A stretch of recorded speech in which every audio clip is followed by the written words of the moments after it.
Imaginez si les bulletins météo nous annonçaient l'arrivée des oiseaux au printemps, en plus des risques de précipitations. Mais je viens d'apprendre que ce serait possible.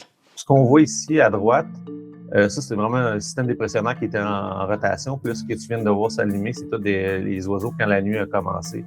Pascal, c'est un biologiste et un ornithologue qui a lancé une page Facebook où on peut suivre l'arrivée des oiseaux. Au printemps, ils sont tellement nombreux qu'on peut les voir sur les données radar.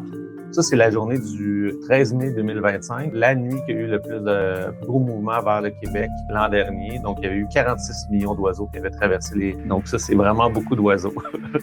On réalise pas qu'il peut y avoir autant d'oiseaux dans le ciel. Et tu sais, il y a des milliards d'oiseaux qui vont en forêt boréale à chaque année, là. Donc, il faut nécessairement qu'il y en ait des millions qui passent à un moment donné. Les oiseaux migrent la nuit, notamment parce qu'ils se guident avec les étoiles. C'est quand même un bon prétexte pour éteindre ces lumières et diminuer la pollution lumineuse. Ça, c'est avant le coucher de soleil. Ça, c'est après que le soleil soit couché. Donc, on voit vraiment la différence assez rapidement. Là, quand tu vois sur les radars que ça bouge, tu sais que le lendemain matin, ça va être intéressant. Donc, ça donne un petit boost de plus là, de se lever tôt là, pour aller voir les oiseaux, là. Il y a certains indices à surveiller si vous voulez savoir si ça va être une bonne nuit côté migration. Déjà d'avoir une poussée de chaleur. Donc, tu sais, quand ils annoncent là, tout d'un coup 20 degrés ou 25 degrés au mois de mai, là, hop, tu te poses des questions. Les oiseaux utilisent beaucoup les vents. Hein. Donc, ils peuvent attendre plusieurs jours s'il n'y a pas des bonnes conditions de vent.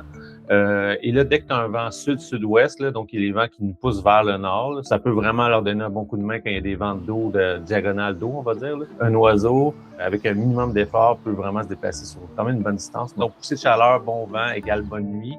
Pascal m'a même dit qu'avec un peu de chance, quand c'est une bonne nuit, on peut les entendre si on sort à l'extérieur après le coucher du soleil. Quelqu'un qui va être peut-être un petit peu plus haut en altitude va les entendre un peu plus parce qu'ils vont être à hauteur de vol, on va dire. Ils font ce qu'on appelle des cris de vol. Puis il y a une autre manière qui est intéressante, si on a une belle nuit étoilée avec une belle lune, surtout quand c'est la pleine lune, ben on peut voir des fois quelqu'un qui est motivé, là, peut prendre ses jumelles puis regarder le disque lunaire, puis des fois on peut voir passer les oiseaux là, à travers le disque lunaire. Le gros de la migration, c'est à peu près à la mi-avril, mais le vrai Noël pour les ornithologues, c'est à la mi-mai que ça se passe. C'est la période des parulines, parce que c'est un groupe hyper coloré. Là. Ils n'ont pas l'équivalent en Europe. Hein. C'est les parulines, tu as toutes les couleurs possibles, du bleu, du vert, du jaune, nomme-les.